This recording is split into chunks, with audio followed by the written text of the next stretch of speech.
আজ আমরা যে বিষয়টায় নজর দিচ্ছি সেটা হলো একটা নির্দিষ্ট সংস্কৃত পাঠ্যসূচি, মানে এসএলএসটি বা রাজ্য স্তরের শিক্ষক নিয়োগ পরীক্ষার হতে পারে। আর তার সঙ্গেই দেখছি একটা নিয়োগ পদ্ধতির নম্বর ভাগাভাগির নিয়ম। হ্যাঁ, আমাদের কাছে তো এই সিলেবাসের একটা অংশ আছে, আর ওই গেজেট নোটিফিকেশনের একটা ছবিও দেখলাম যেখানে নম্বর দেবার নিয়মগুলো বলা। ঠিক, আমাদের লক্ষ্য হলো এই দুটো জিনিস মিলিয়ে মানে পুরো নিয়োগ প্রক্রিয়াটার মূল ব্যাপারটা একটু বোঝার চেষ্টা করা। মানে একদিকে যেমন দেখা যাচ্ছে শাস্ত্রীয় জ্ঞানের গভীরতা মাপার একটা চেষ্টা আছে, আবার অন্যদিক থেকে কিন্তু বেশ আধুনিক পদ্ধতিতে যোগ্যতা, অভিজ্ঞতা এসবেরও মূল্যায়ন হচ্ছে। দেখা যাক সূত্রগুলো কি বলছে।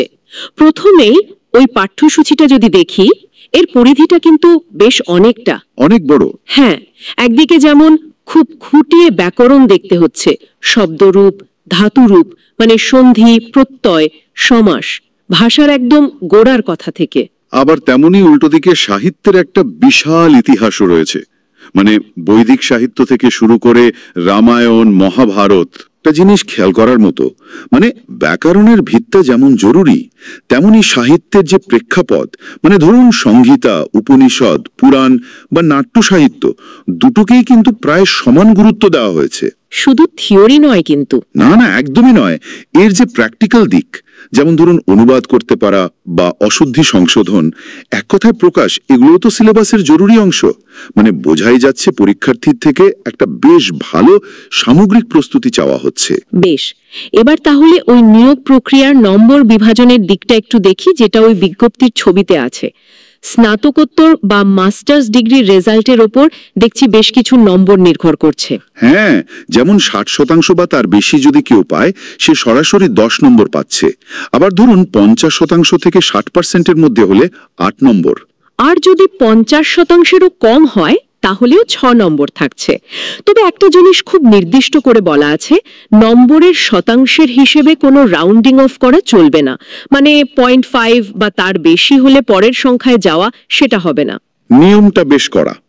এর সাথে কিন্তু আবার আগের শিক্ষকতার অভিজ্ঞতার জন্য নম্বর রাখা আছে, মানে সর্বোচ্চ 10 নম্বর পর্যন্ত পাওয়া যেতে পারে। সেটা কিভাবে ভাগ করা? প্রতি 1 বছরের অভিজ্ঞতার জন্য 2 নম্বর করে। তবে হ্যাঁ, অভিজ্ঞতাটা হতে হবে সরকারি বা সরকার পোষিত বা সাহায্যপ্রাপ্ত স্কুলে।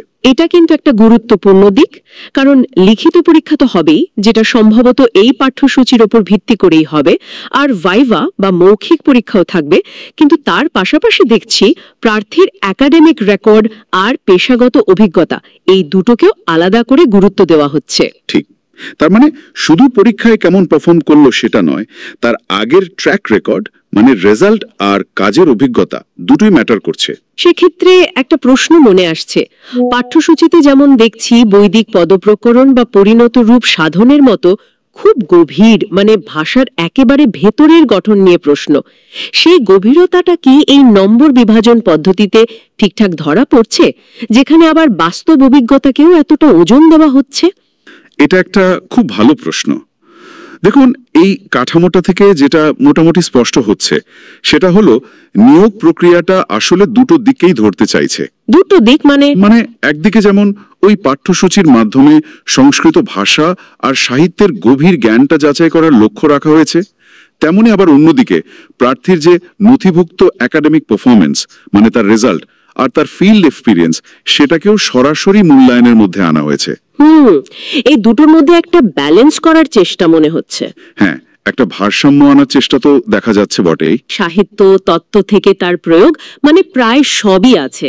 আর অন্যদিকে একটা নিয়োগ পদ্ধতি যেখানে লিখিত আর মৌখিক পরীক্ষার সাথে সাথে একাডেমিক রেজাল্ট এবং আগের কাজের অভিজ্ঞতা, এই বিষয়গুলোকেও নির্দিষ্ট নম্বর দিয়ে মাপা হচ্ছে। এই পুরো ব্যবস্থাটা যখন একসাথে দেখছি তখন একটা প্রশ্ন কিন্তু থেকেই যাচ্ছে।